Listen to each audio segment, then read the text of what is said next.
Sharif, man, what kind of music do you listen to? Well, I'm from the DMV, so naturally we started with a lot of go-go when I was growing up, because I was born in the 90s. So the go-go music, it was more flowy, people were dancing, people were having a good time. So I'm really into hip-hop, rap. It's really late 90s, early 2000s. I'd say mid-90s, you know, Tupac, Biggie, Jay-Z, those kind of things. Oh my God, I listen to like everything, whether it be Too Hollis, Anna and Bonsai, Morgan Wallen, Thomas Rhett, Give It Up, Bad Bunny. I listen to everything. I love country music, rap music, you know. Yeah, sometimes, yeah. Anything. Jazz is my favorite to play. Rap is probably what I listen to the most. R&B is what I wrote for the most. I do enjoy rap and stuff, but more of like the old school stuff. Yeah. Do you feel that there's a rap and hip hop scene here in Montgomery County? You know, if there was, I haven't really heard much about it. I wish I could say I was familiar. I don't know any like local rappers or music or anything like that, no. I don't know much about it, but I know there's a lot of rappers, a lot of people that do their own like mixing, their own beats and stuff like that. I am not aware of such programs, you know. You guys should make it more visible to the public. You've heard the question, if a tree falls in the forest, does it make a sound? What about the artist whose paintings are never hung in a gallery? Do they cease to be an artist? The music scene in Montgomery County goes widely unnoticed, but it still persists, innovates, and grows. Music artists in MoCo are using their voices and creating a ripple effect. They're using their experiences as people of color to share their hopes, create safe spaces, and turn to art as a form of protest.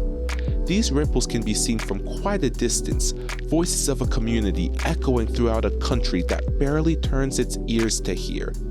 But not just through singing, but by rapping. I'm Julian Lee. This is my MCM crew, and come with us as we set off to document the Emcees of MC, the underground music scene of Montgomery County. Can you dig it? Can you dig it? I'm Jeremy Beaver, CEO and founder of the National Hip Hop Museum.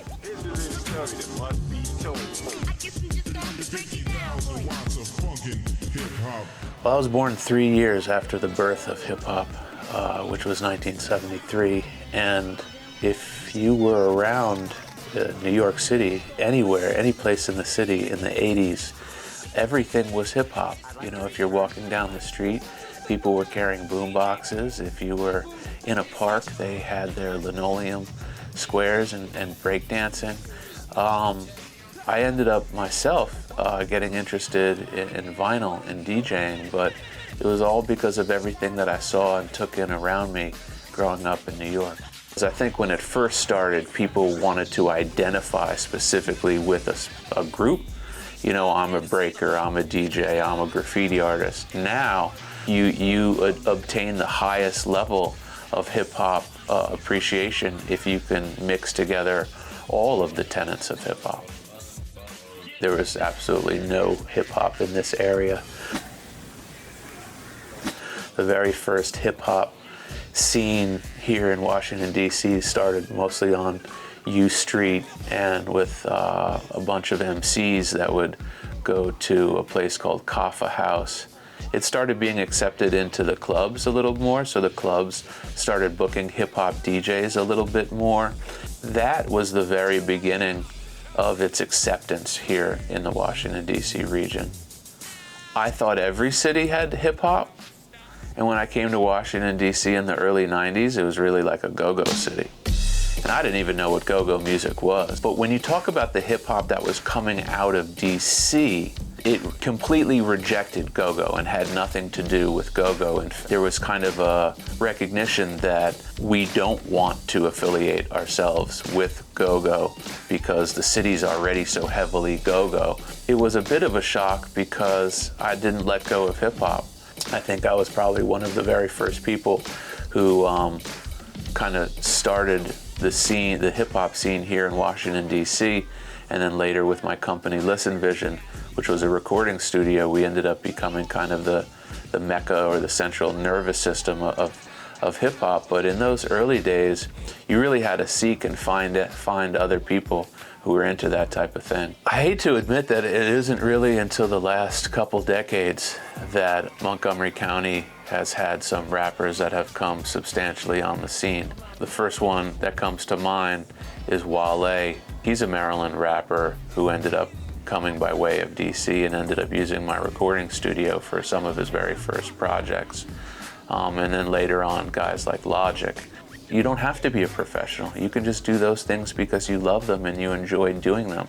And I think the most successful people in hip hop started out that way. They were doing what they're doing because they loved it, not because they wanted it to become a profession. That just was the result of their love and their passion.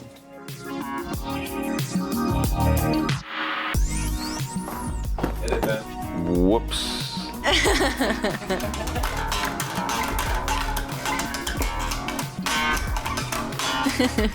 Take 2 of the first take.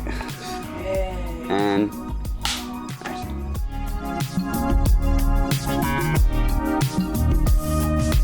We sat down with a few MCs across Montgomery County, a Latin hip-hop artist. My name is Chipello, I'm 23, and I'm a recent graduate of Towson University. A rapper and one of the founders to the 4th and Oak Open Mic Nights. My name's Troy Ivy, artist named Troy Ivy. I'm 27 years old, and yeah, I work for a TV streaming service. And a politically active hip-hop artist and musician. Okay, now I need you to say, my name is Aaron Lee, and my age is da-da-da-da, and my occupation, because... Oh, but you asked the question, so you need me to restate the question? I would like you to restate the question and then also answer it. My name is Aaron T.O. Lee. Who is also my dad. My occupation is owner, CEO, Chief Innovation Officer of Daylab LLC, and what will be, music and film records.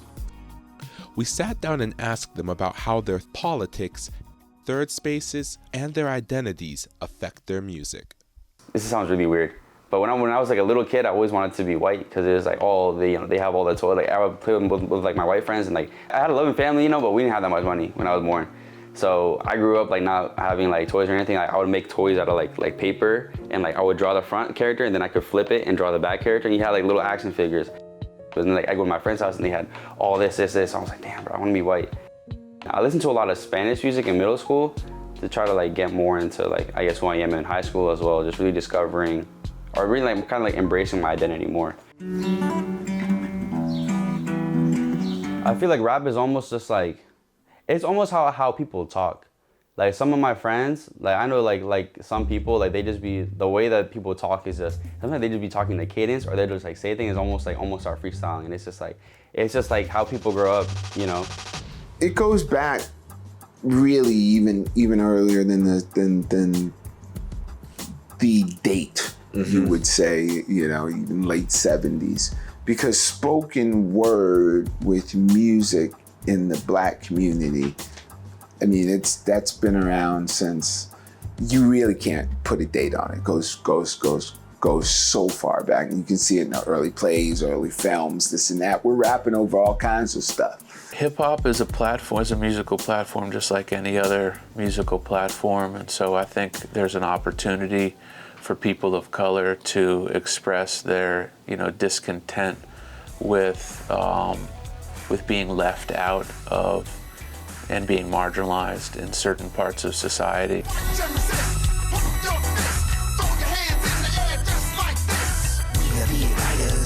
Generation of fighters. When it gets hard, we charge. I feel like music found me rather than me seeking it out. Like I started pretty young, like 13 or 14, and my older brother, one of his friends like was getting into it at the time and like put one of the software or DAWs on my family computer. And one day I just tried it out, made a beat, and like played it for everybody, and they loved it. So I just kept doing it. I don't know that you find music. I think music finds you. At a very young age, like you, before you could talk, before you could walk, and that music hit. You know, we're moving, we're reacting to it. But at a very young age, I just started to hear my own songs. It was just very alive in me at a very young age. In high school, I began producing and making music with my cousin, Scott Huggins, for our band and for different artists. So, you know, I started making music. Playing wasn't enough. I had music in me that wanted to come out. So we would, you know, write songs together, and then eventually we made our own recording equipment. I've always been into music ever since I was a kid. Like the first time I watched Spider-Man, like the first Sam Raimi Spider-Man, and you hear like the Spider-Man theme song, like it just like activated the neurons in my brain, and I was like, this is so cool. I've always been into. I used to listen to just movie soundtracks, like just scores, like no words, just the composers like Danny Elfman, Henry Jackman, Hans Zimmer. Like just I used to listen to just that and be like, wow, this is so cool. I was like, I really like dance, but with music, it's like sometimes you love it so much that you want to like become the music, you know? You don't want to just hear it, like I want to be the music, I want to make it. So that's why I got into doing that. And like through like, you know, learning how to play the instruments, like through dancing, through acting, like they all led up to like, oh, I can do all this, you know, maybe I should do music, I should be an artist. Hey, una atención, que chipelo va a romper en el league on my own. Music is my home, y doy mi todo en cada canción producción. La vida es mía, todo es tuya, ponte la pila, bro. Que el mundo no tiene espacio para nuestros sueños.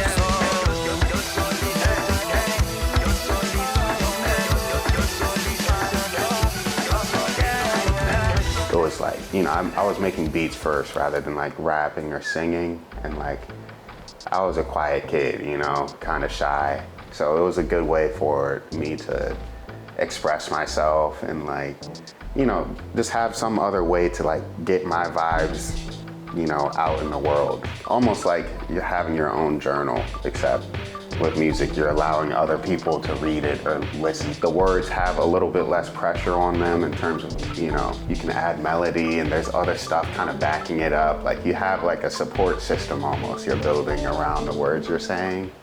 And I think that's pretty dope. I wish I could have it both ways, could be in both places. And whatever that I decide, I get cut both ways. Ain't no way to go painless. I see from both sides. You used to see from both sides. You used to see from my side. So, I guess just a little more specifically then, what exactly is the Funkin' Rock Rebellion? Is it an album? Is it a group of people? Do you guys protest in the streets? What is the Funkin' Rock Rebellion? So it's a collective of artists, people who wanted to use their art to speak to what was going on. It's an album, and it started in the lead up to Trump's first run for the presidency. And I had a whole bunch of emotions that had welled up because I knew what the implications of that might be. I was planning on doing this funk album, which was kind of a producer album, all the stuff that I had produced over the years. And that creative energy, whatever that is, spoke to me and said, nah, man, you're not doing that album right now.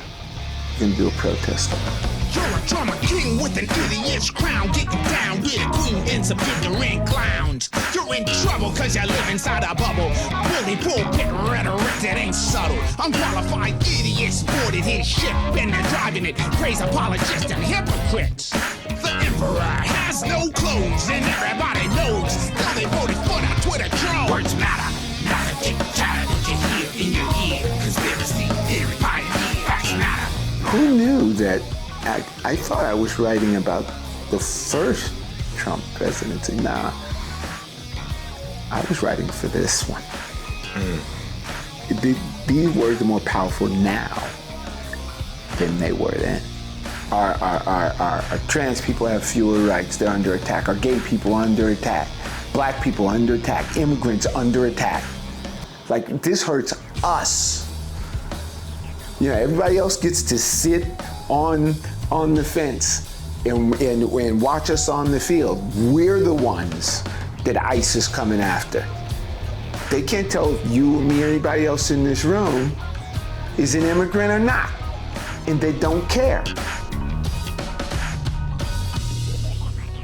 So when I started making music, I didn't know music in English. But then like over time, I became more confident. You know, I became more confident and kind of like accepting like who I am and like being Latino. And I just realized like now, like dude, I would not give up being Latino for nothing, bro. Like I just love my culture, like love my people, love my music, love everything.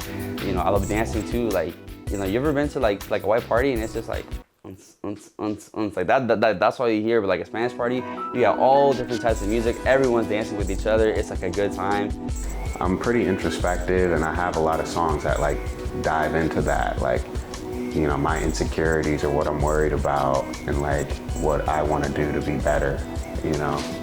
And it also applies to like stuff that's more about like classic R&B topics like love and stuff. Trying to figure out what I could say this time. You've been on my mind, I want you to be mine. Thinking about what could be when I look in your eyes. Some stuff had just happened. I was talking to this redhead and then like she was really toxic, it was on and off. I was feeling everything, you know, like you're feeling everything. It slowly turns into music.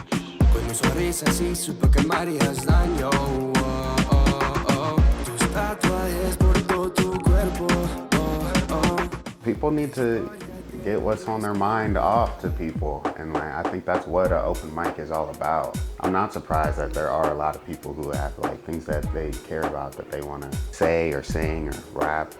How did 4th and Oak start? We named it 4th and Oak because it was the intersection that Ali used to live at in DC. It was called like 4th and Oakdale. Tijan and I, we go way back. He's one of the members. I went to UMD. I met Ali there, and then we met Zeke, Meta World Zeke. Eventually we met Judo, or Yomi. And eventually we had kind of like a core group. You just keep doing like cool stuff like in the, you know, creative scene here, and you'll come across new people and like you'll mesh well with them. Hip-hop was born as a form of alternative street culture and out of a need for third spaces in the Boogie Down Bronx. Are you familiar with the term third space? No, I've never heard that before. What's a third space? I guess by that definition, like I mean, the only one I can probably think of is like my house, you know? Like that's the only place where you'll do it and like not be judged. Or if you're judged, I mean, it's your family, like they don't care. They have to listen to you.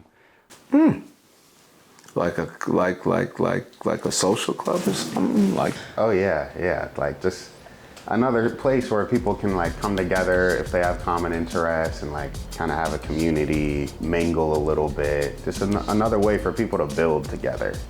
You know, I've grown up here and not had as many like third spaces like we're talking about. I think it does go back to like the community thing. You know, you want to have it be a low bar of entry and help as many people as possible. So like every open mic, you know, we're able to get 20 or 25 performers every night, rather than if we were just doing shows every month, you know, and we're involved with them. There's only so many more people that we can like bring into to help out. Zach is the one who runs Rhythm Lingo Records. It was him who actually had the connect to the restaurant manager. It wouldn't be possible without him.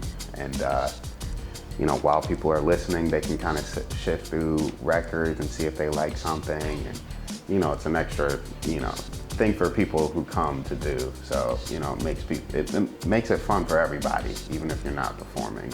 I think it is important for everyone in a community to like do what they can to help themselves and other people. Oftentimes helping other people will in turn like bring good fortune to you, you know, and I think if everyone puts a little bit into the pot, like you'll make something really dope. So, you know, it's a good way for everybody to rise up together.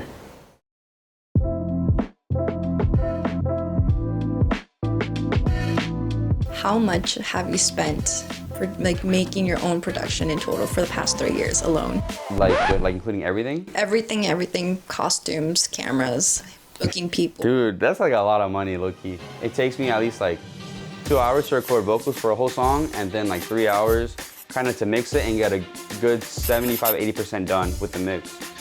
Where I go is like 60 an hour, so like 5 hours is like $300 plus like the little overtime. Sometimes I'll book another 5-hour session.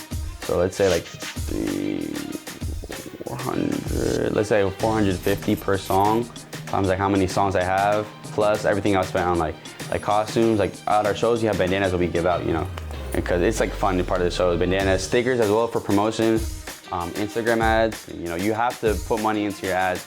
Just all the songs alone would probably be like everything probably like over 10K or something. Have you made money back from each song like that or not yet? Oh no, dude.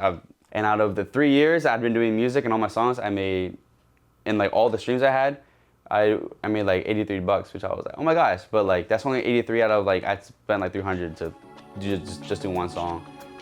What can the county do to foster creativity? Like, what would help you as an artist? If I wasn't here, I don't know that I could have made this album. This area here is so, multicultural, and people live together so well. The energy, the people, the spirit, the community. I think the county's got to do a better job of community outreach in the arts, because we have some real institutions here. I mean, grants or maybe like opportunities to perform at some like county specific event that it would make sense for, like that would be pretty cool. If they help us make more third spaces, I think that would be dope. Like having just different venues or maybe a grant for that, putting pieces together now, but that could be dope. But one of the things is like I'm trying to, save up money to try to do like a cheap Elo scholarship where it'd be like for like high school kids, I don't know how much, probably like 300. For an adult, 300 is like nothing, but for a kid, it's something, it helps. And it's like all you gotta do is basically submit like, why music, dance, whatever is like super important to you, and then I can give back that way, I feel like growing up, I could have gone 2 different paths, There's a path that I went on and like a different path where I know some of my friends like, they didn't go to college, they didn't do this, and they were like really involved in like, not really involved, but like, they were really on the street, like that type of life.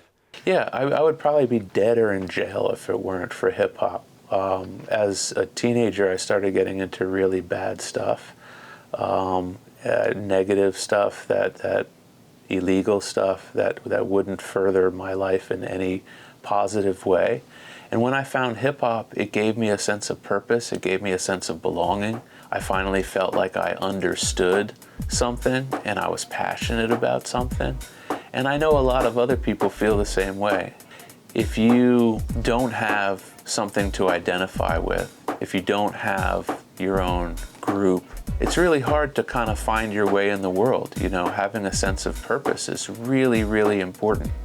And for me, that's what hip hop has been. It's given me a sense of purpose. And so not only can it give you a sense of purpose, a sense of belonging, but it can provide peace, love, unity, and happiness. And those are the basic fundamentals of hip hop. And so when it comes to the youth, you can learn a skill. You can learn to become a professional dancer, a professional DJ, a professional MC, a professional artist. Every time you sit down to make something is, a beautiful, like, new thing that wouldn't have came about if you didn't sit down and at that moment. That's the beauty thing. That's an incredible thing about music. 100 years from now, somebody's gonna press play. Mm-hmm. And somebody's gonna open up this thing and read who was a part of it. And it's gonna say something about who you are and what mattered. Hip-hop history is American history. So in the same way that you would want to preserve rock and roll, you would want to preserve, all of our sports accomplishments and technology accomplishments, we should seek to preserve hip-hop. And I think that it's really important, especially because the music represents people of color. If you don't preserve hip-hop, you run the risk of not remembering and understanding the most important elements that make it what it is. Music in Montgomery County is vibrant. People are taking a stand. showcasing who they are and creating spaces for everyone to do the same. These artists' needs, works, and dreams affirm our own need to foster and support third spaces. This has been Julian, Tiger, Ashley, and Momo signing off on this MCM production.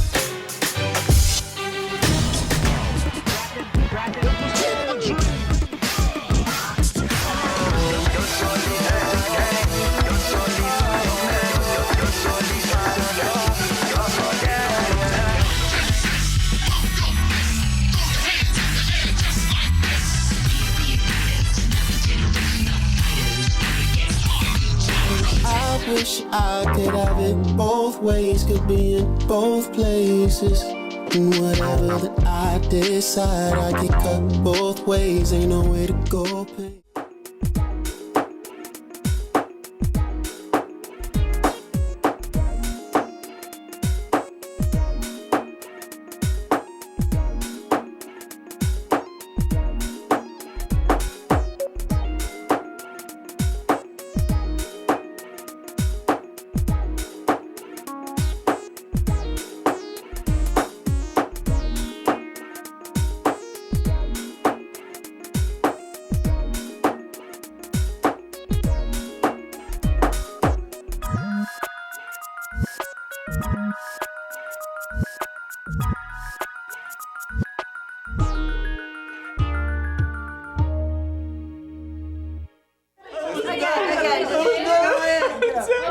Smile cutely too, Momo. Listen, this is our fourth take. Momo, My think boy like you're Momo talking to over your here. future wife. Oh my God. What is she gonna? What's she gonna see? Okay. When you show your kids this video, we gotta lock in, everybody.